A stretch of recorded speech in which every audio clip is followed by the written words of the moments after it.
I have always noticed a prevalent want of courage, even among persons of superior intelligence and culture, as to imparting their own psychological experiences when those have been of a strange sort. Almost all men are afraid that what they could relate in such wise would find no parallel or response in a listener's internal life, and might be suspected or laughed at.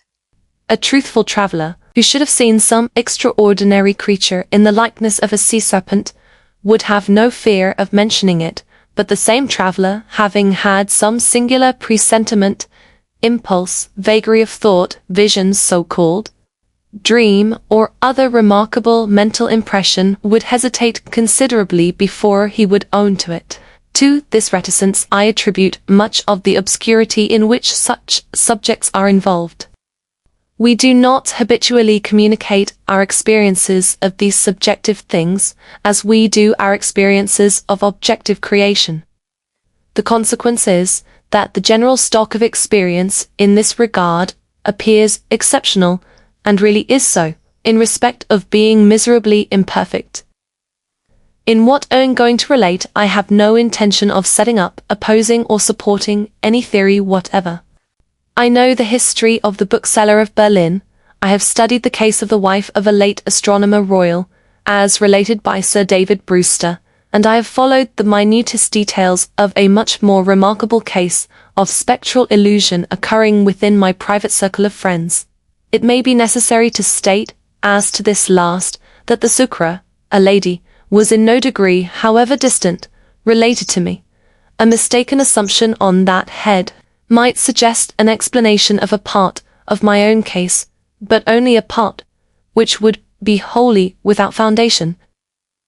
I cannot be referred to my inheritance of any developed peculiarity, nor had I ever before any at all similar experience, nor have I ever had any at all similar experience since. It does not signify how many years ago, or how few, a certain murder was committed in England, which attracted great attention. We hear more than enough of murderers as they rise in succession to their atrocious eminence, and I would bury the memory of this particular brute, if I could, as his body was buried in Newgate Jail. I purposely abstain from giving any direct clue to the criminal's individuality. When the murder was first discovered, no suspicion fell, or I ought to say, for I cannot be too precise in my facts, it was nowhere publicly hinted that any suspicion fell on the man who was afterwards brought to trial. As no reference was at that time made to him in the newspapers, it is obviously impossible that any description of him can at that time have been given in the newspapers. It is essential that this fact be remembered. Unfolding at breakfast my morning paper containing the account of that first discovery, I found it to be deeply interesting, and I read it with close attention. I read it twice, if not 3 times. The discovery had been made in a bedroom, and when I laid down the paper, I was aware of a flash, rush, slow, I do not know what to call it. No word I can find is satisfactorily descriptive, in which I seemed to see that bedroom passing through my room, like a picture impossibly painted on a running river. Though almost instantaneous in its passing, it was perfectly clear, so clear that I distinctly, and with a sense of relief, observed the absence of the dead body from the bed. It was in no romantic place that I had this curious sensation, but in chambers in Piccadilly, very near the corner of St. James Street. It was entirely new to me.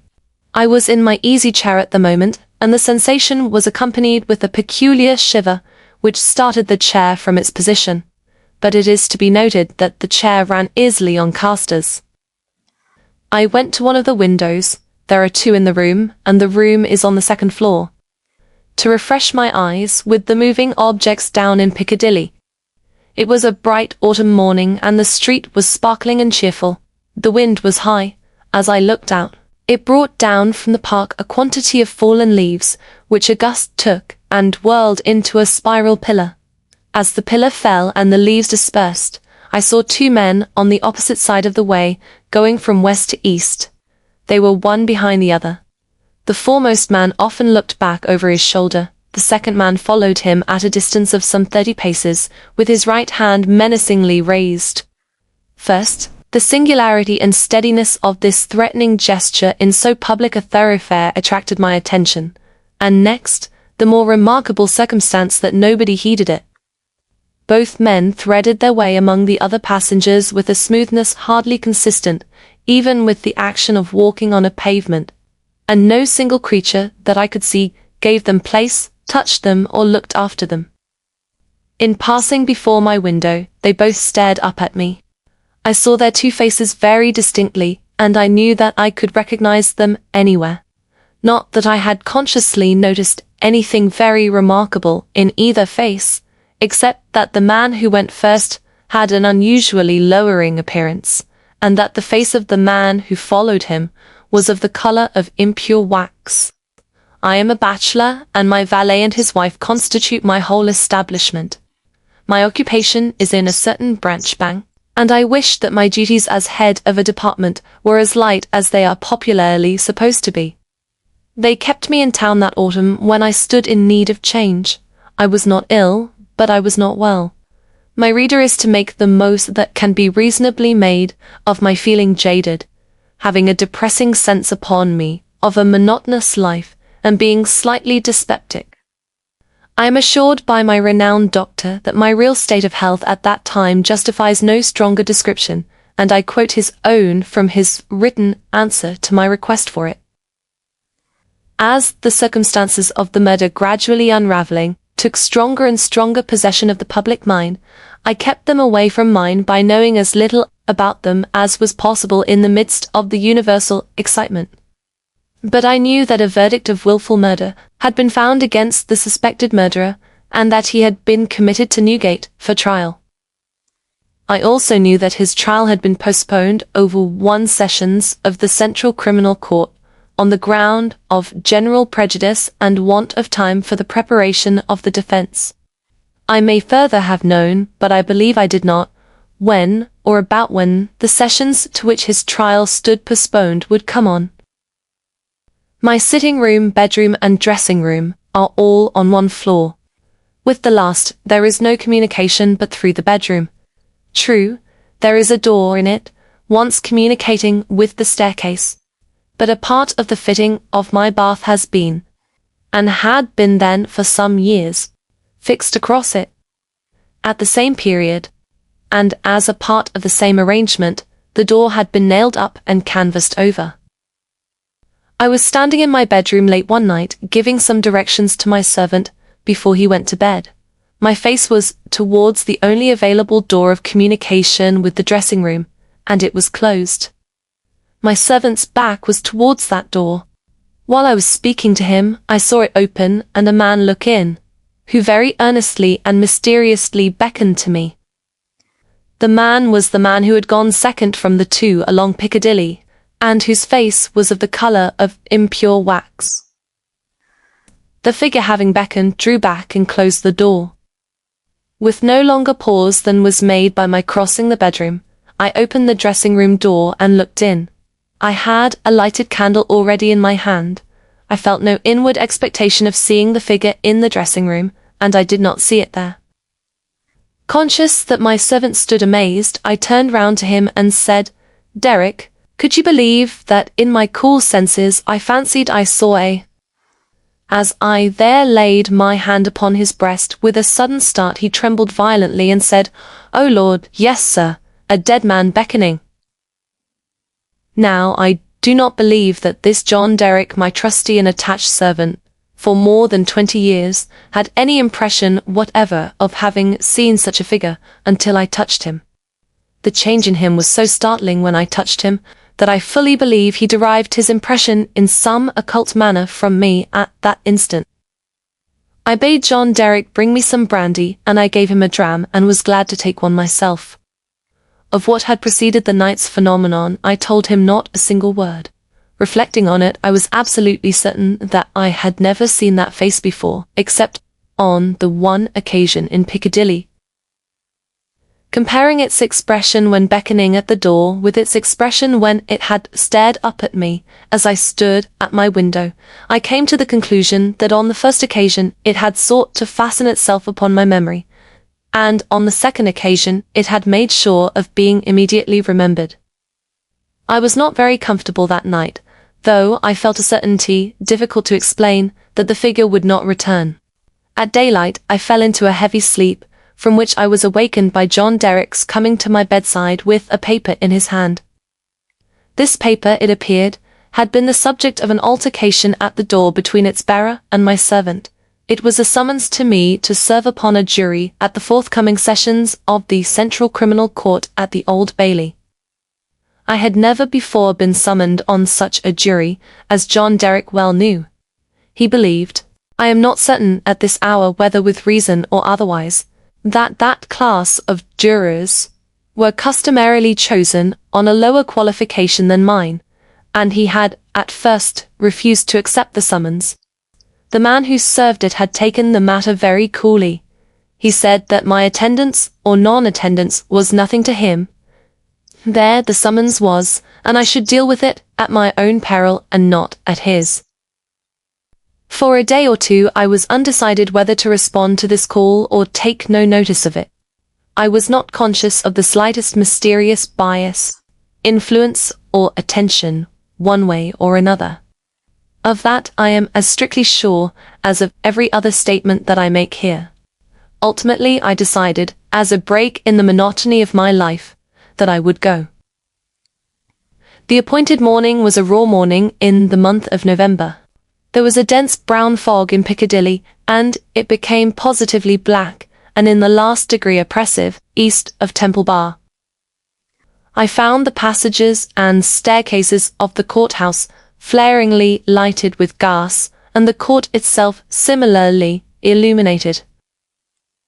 I think that until I was conducted by officers into the old court and saw its crowded state, I did not know that the murderer was to be tried that day. I think that until I was so helped into the old court with considerable difficulty, I did not know into which of the two courts sitting my summons would take me. But this must not be received as a positive assertion, for I am not completely satisfied in my mind on either point. I took my seat in the place appropriated to jurors in waiting, and I looked about the court as well as I could through the cloud of fog and breath that was heavy in it.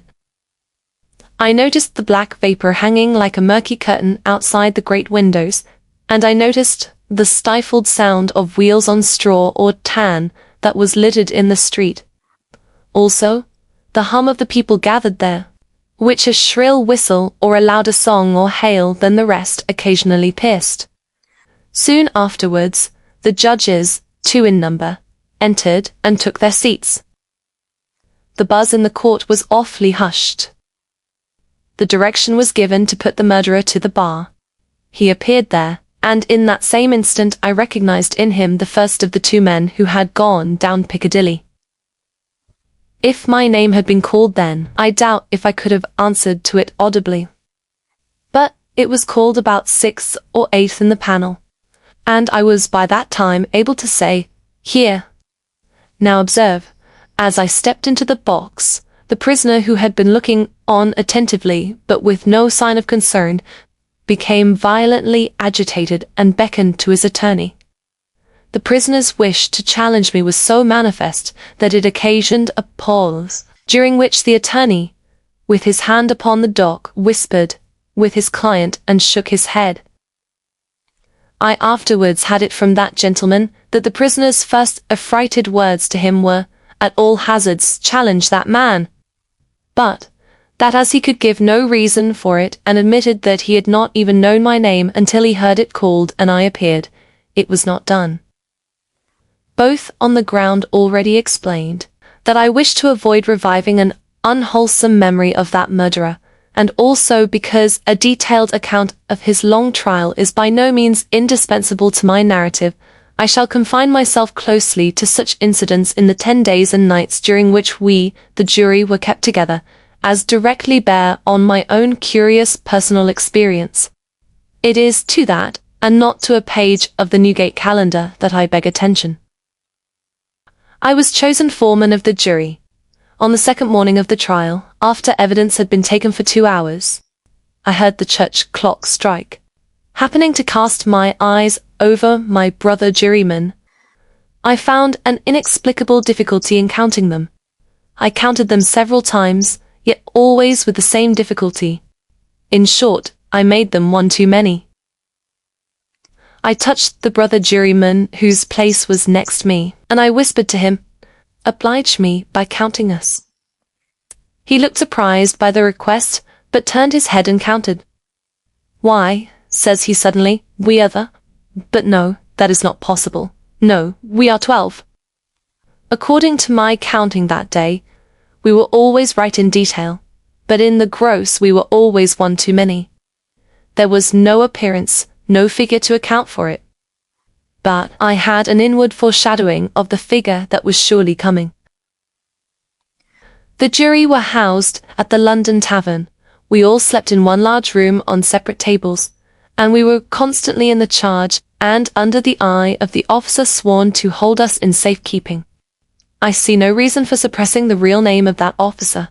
He was intelligent, highly polite and obliging, and, I was glad to hear, much respected in the city. He had an agreeable presence, good eyes, enviable black whiskers, and a fine, sonorous voice. His name was Mr. Harker.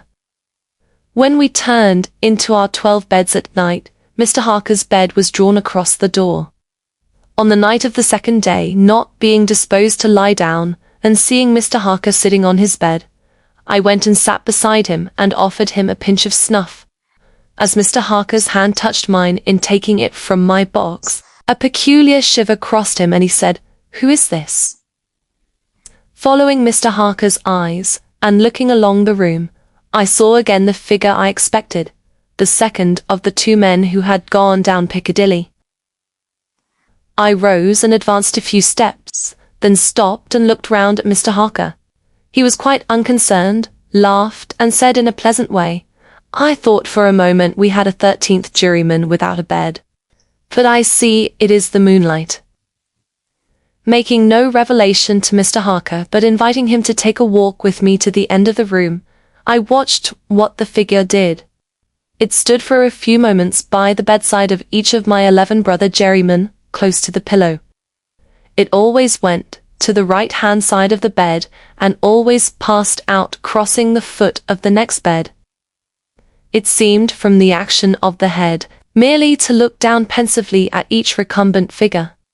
It took no notice of me or of my bed, which was the nearest to Mr. Harker's. It seemed to go out where the moonlight came in, through a high window, as by an aerial flight of stairs.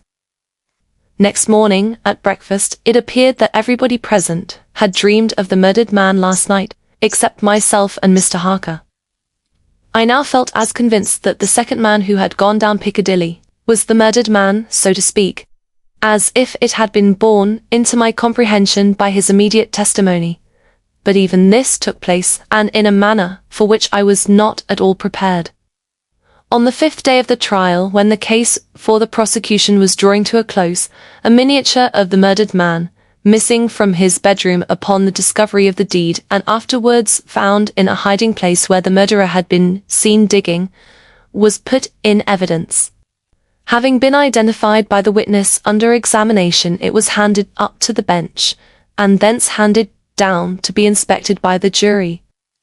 As an officer in a black gown was making his way with it across to me, the figure of the second man, who had gone down Piccadilly, impetuously stared from the crowd, caught the miniature from the officer and gave it to me in his own hands, at the same time saying in a low and hollow tone, "Before I saw the miniature, which was in a locket, I was younger then, and my face was not then drained of blood."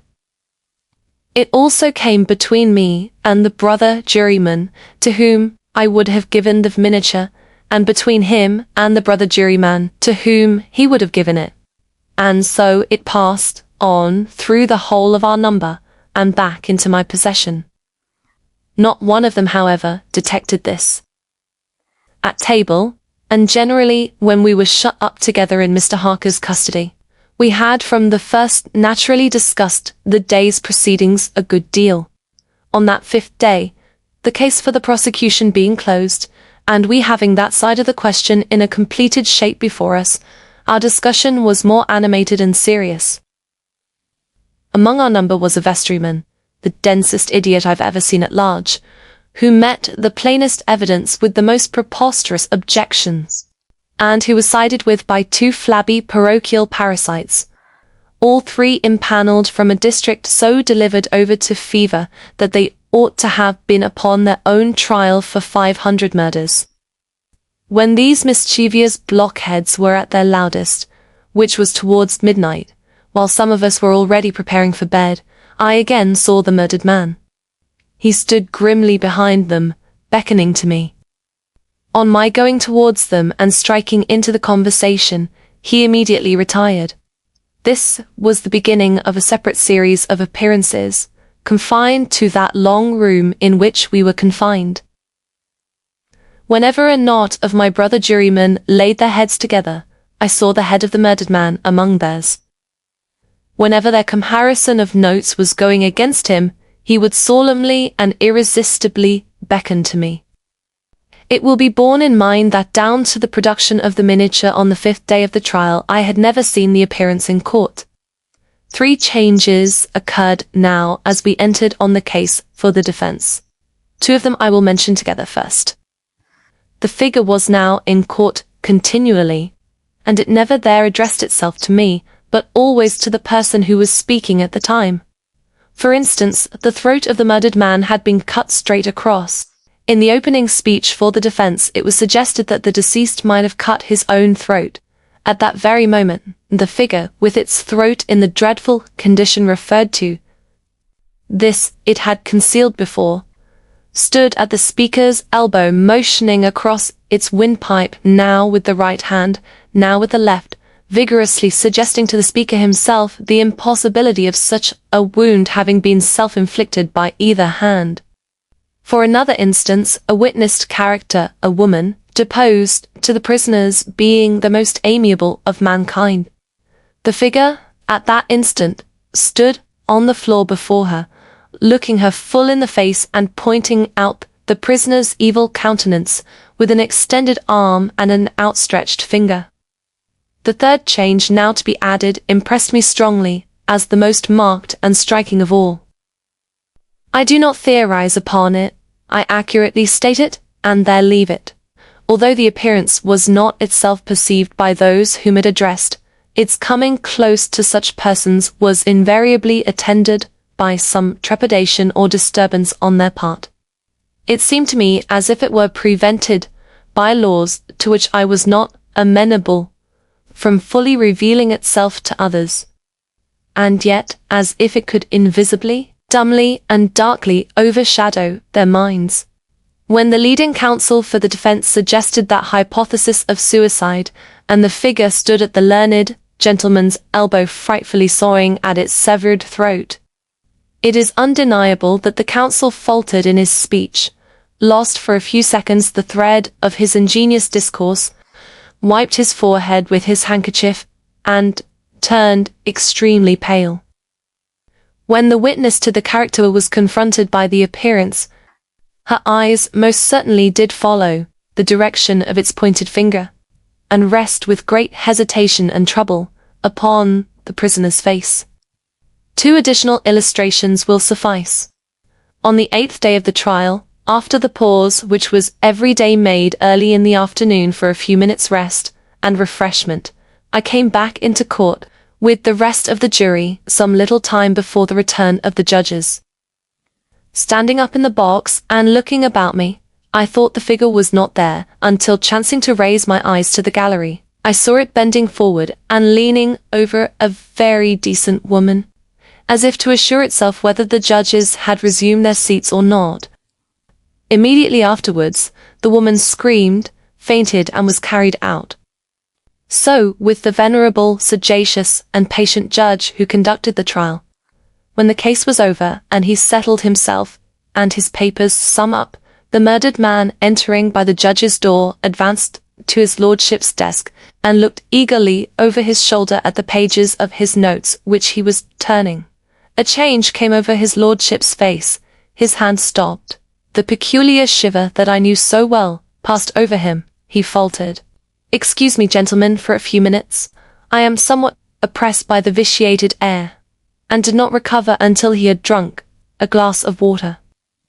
Through all the monotony of 6 of those interminable 10 days, the same judges and others on the bench, the same murderer in the dock, the same lawyers at the table, the same tones of questions and answers rising to the roof of the court, the same scratching of the judge's pen, the same ushers going in and out, the same lights kindled at the same hour when there had been any natural light of day, the same foggy curtain outside the great windows when it was foggy, the same rain pattering and dripping when it was rainy, the same footmarks of turnkeys and prisoners day after day on the same sawdust, the same keys locking and unlocking the same heavy doors.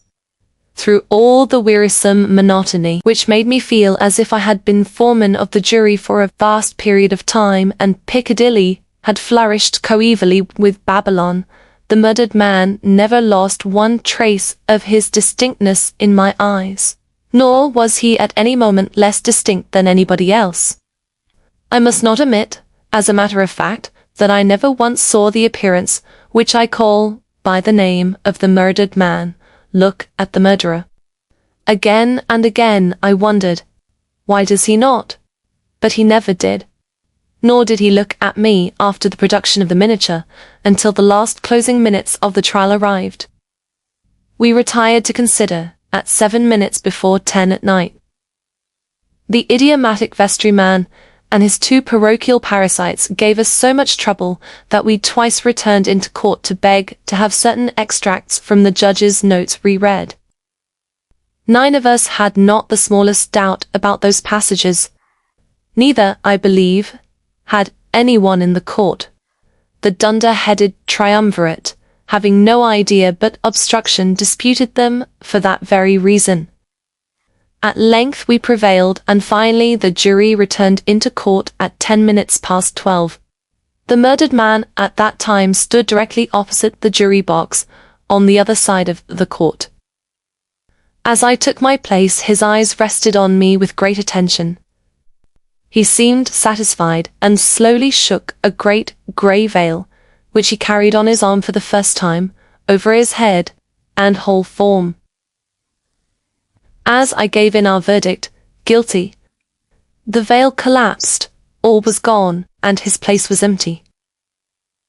The murderer, being asked by the judge according to usage, whether he had anything to say before sentence of death should be passed upon him, indistinctly muttered something, which was described in the leading newspapers the following day as a few rambling, incoherent, and half-audible words, in which he was understood to complain that he had not had a fair trial because the foreman of the jury was prepossessed against him.